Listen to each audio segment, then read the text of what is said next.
Շնորհակալություն Նիկոլ, շնորհակալություն գործընկերներ եւ Նիկոլ, շատ շնորհակալություն մեզ հյուրընկալելու եւ այս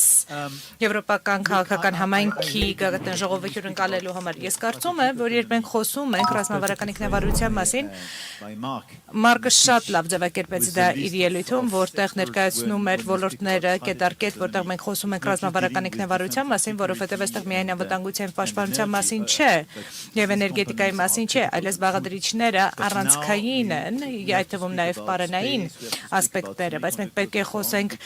տիեզերքի, ինչպես նաեւ կիսահաղորդիչների մասին, որովհետև անհրաժեշտ է ապահովել կայուն ռազմավարական ինքնավարություն եւ պաշտպանության ոլորտում, որովհետև երբ մենք խոսում ենք օրինակ կիսահաղորդիչների մասին, եթե դու կախվածություն ունես այլ երկրներից, ապա անհրաժեշտ է դիտարկել գլոբալ տնտեսության ինտեգրումը եւ մեր ամբողջական նորարարական համակարգը, որովհետեւ մեր ռազմավարական ինքնավարության ձևավորումը պահանջում է շատ ավելի մեծ կենտրոնացվածություն այն հիմնասյուների վրա, որտեղ մենք ունենք գերկախյալություններ։ Եվ իհարկե, նաեւ անցած տարիների ընթացքում մենք փորձառեցինք այս գերկախյալության արդյունքները COVID-ի ժամանակ, երբ մենք խոսում ենք դիմակների մի շարք բժշկական միջոցների մասին, ինչպես նաև Ռուսաստանի պատերազմը Ուկրաինայի դեմ բացահայտեց մեր գազի Ռուսաստանի գազից ունեցած գերկախյալությունը։ Մենք փորձառում ենք մեր գերկախյալության ծանրությունը, երբ խոսում ենք ամերիկյան հովանոցի մասին, մեր պաշտպանության եւ անվտանգության մասին, սա սենյակում գտնվող փիղն է։ Մարկը խոսեց դրա մասին, որովհետեւ նա ավելի մոտ է զգում իրան եվրոպացիներին, քանի որ մենք միասնական ենք եւ հասկանում ենք, որ պետք է ավելի միասնական լինենք, որովհետեւ սա կասկածի կամ հարցականի տեղիք չէ, որ երբ մենք խոսում ենք այն մասին, որ իհարկե ամերիկյան համերաշխության մասին կասկած չկա այս բոլոր ոլորտներում եւ մենք հավանաբար փորձառում ենք նաեւ Չինաստանի նկատմամբ մեր գերկախյալության ճնշումը եւ հետեւաբար մեծ խնդիրը, որ մենք ունենք այս պահին հետեւյալն է, որ մենք ճգնաժամերից եւ պատերազմներից անդին մենք ունենք շատ լուրջ ռիսկազերծման ռազմավարություն, որը պետք է իրականացնենք, որը շատ ավելի մեծ ներդրում եւ համակարգում է պահանջելու եվրոպացիների շրջանում։ Եվ եկեք հստակ լինենք,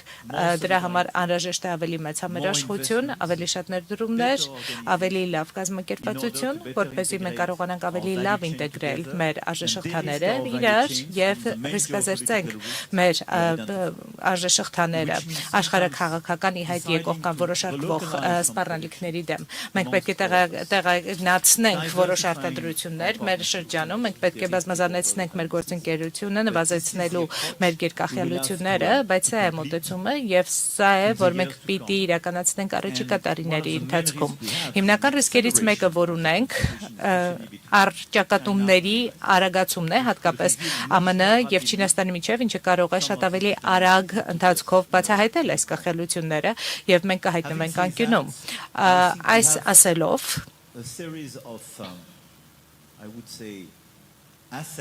կարծում եմ մենք ունենք մի շարք ակտիվներ, առավելություններ, որոնք մենք ամենայն հավանականությամբ թերագնահատել ենք եւ սրանք հիմնական կապերն են, որոնք աշխարհագրականից անդին են եւ իսկապես կարծում եմ, որ ժողովրդավարությանը ուղղված մեր հավատամքը, կանոնների վրա հիմնված աշխարհակարգը, ինչպես նաև բաց եւ ազատ առևտրի նկատմամբ հարգանքը, կլիմայի փոփոխության նկատմամբ հավատքը, նորարարության եւ լուծումների միտված մոտեցումներով ավելի սերտացնում է մեզ եւ որ բարձրացնում է մեր կանխորոշելիությունը այս օրակարգին արձագանքելու համար եւ սա շատ լուրջ առավելություն է ի հակադրություն շատ այլ ոչ եվրոպական դերակատարների նկատմամբ, երբ դիտարկմծոցի երկրները, ասիական երկրները, լատինամերիկյան եւ աֆրիկյան երկրները նրանք ուզում են կանխատեսելի գործընկերներ ունենալ եւ երբեմն մեր շահերը կայուցե համապատասխան չլինեն, բայց եթե մենք մեր օրակարգը իրականացնում ենք որպես կանխատեսելի, սա իմաստ կունենա։ Կարծում եմ, այստեղ մենք շատ կարևոր դերակատարում ունենք նաեւ Հորմուզի ջրանցքի հետ կապված իրավիճակում եւ Ջորջյան մեզ հետ էր, երբ մենք կազմակերպեցինք մեր այս վերջին հանդիպումը, մենք շատ ասիական եւ աֆրիկյան երկրներ ունենք եւ ծոցի երկրներ ունենք եւ շատ տպավորիչ էր տեսնելու նրանց մասնակցությունը եւ նրանց օրակարգերի համաձայնեցվածությունը եւ կարծում եմ, որ վստահաբար մեզ վստահում է ԱՄՆ-ն, բայց մեզ հարգում են եւ վստահում են նաեւ իրանցիները։ Իհարկե մենք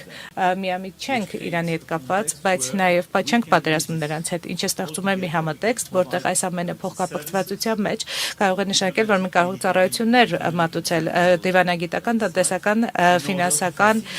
իմաստով, որպեսզի կարողանանք դյուրացնել Հորմուզի ջրանցքի բացումը եւ բացառևտուրը եւ սա ռազմավարություն է, որտեղ ացաշաբաթվա ընթացքում մենք ունեցանք Լոնդոնում հանդիպում եւ հիմա մենք այդպիսի իրավիճակ ենք, որտեղ մենք կարող ենք դյուրացնել այսպիսի բացումը, ինչը մեզ դնում է այդպիսի իրավիճակում, որտեղ մենք կարող ենք լինել